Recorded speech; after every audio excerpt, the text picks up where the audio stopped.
This is an interesting view about the batteries that I found in the social media. Batteries, they do not make electricity. They store electricity produced elsewhere, primarily by coal, uranium, natural gas-powered plants, or diesel-fueled generators. So to say an electrical vehicle is a zero-emission vehicle is not valid. Also, since 40% of the electricity generated in the United States is from coal-fired plants, it follows that 40% of the electrical vehicles on the road are actually coal-powered. Do you see? Einstein's formula, E equal to mc square, tells us it takes the same amount of energy to move a 5,000 pounds gasoline-driven automobile a mile as it does an electric one. The only question again is what produces the power. To reiterate, it does not come from the battery. The battery is only the storage device, like a gas tank in a car. There are two orders of batteries, rechargeable and single-use. The most common single-use batteries are A, AA, AAA, C, D, 9V, and lantern types. Those dry cell species use zinc, manganese, lithium, silver oxide, or zinc and carbon to store electricity chemically. Please note they all contain toxic heavy metals. Rechargeable batteries only differ in their internal materials, usually lithium-ion, nickel metal oxide, and nickel cadmium. The United States uses 3 billion of these two battery types a year, and most are not recycled. They end up in landfills. If you throw your small used batteries in the trash, here is what happens to them.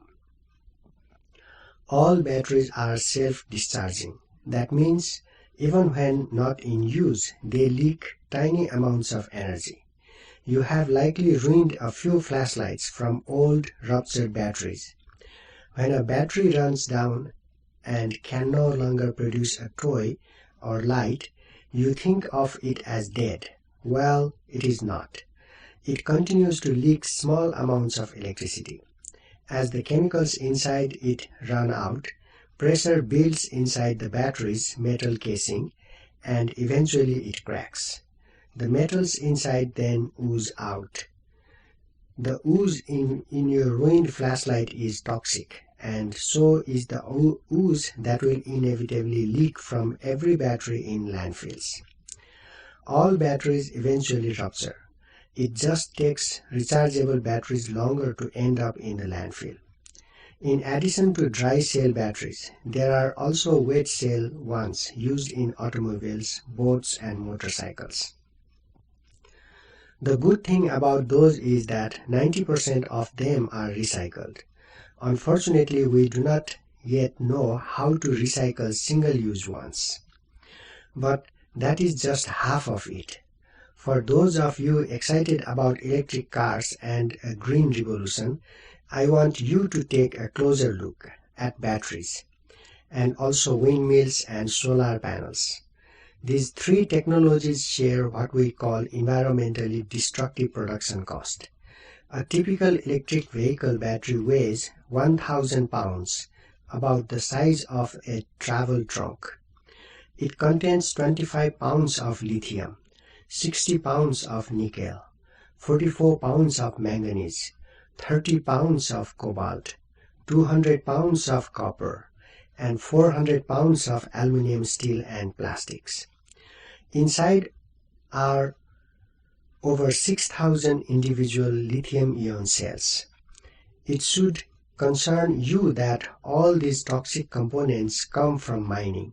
For instance, to manufacture each electrical vehicle auto battery, you must process 25,000 pounds of brine for the lithium, 30,000 pounds of ore for the cobalt, 5,000 pounds of ore for the nickel, and 25,000 pounds of ore for copper. All told, you dig up 500,000 pounds of the Earth's crust for just one battery.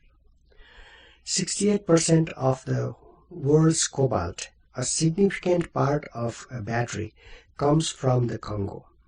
Their mines have no pollution control, and they employ children who die from handling these toxic materials. Should we factor in these diseased kids as part of the cost of driving an electric car? I would like to leave you with these thoughts. California is building the largest battery in the world near San Francisco, and they intend to power it from solar panels and windmills. They claim this is the ultimate in being green, but this construction project is creating an environmental disaster. Let me tell you why. The main problem with solar arrays is the chemicals needed to process silicate into the silicon used in the panels. To make pure silicon requires processing it with hydrochloric acid, sulfuric acid, nitric acid, hydrogen fluoride, trichloroethane, and acetone. In addition, they also need gallium, arsenide, copper indium gallium, diselenide, and cadmium telluride, which also are highly toxic.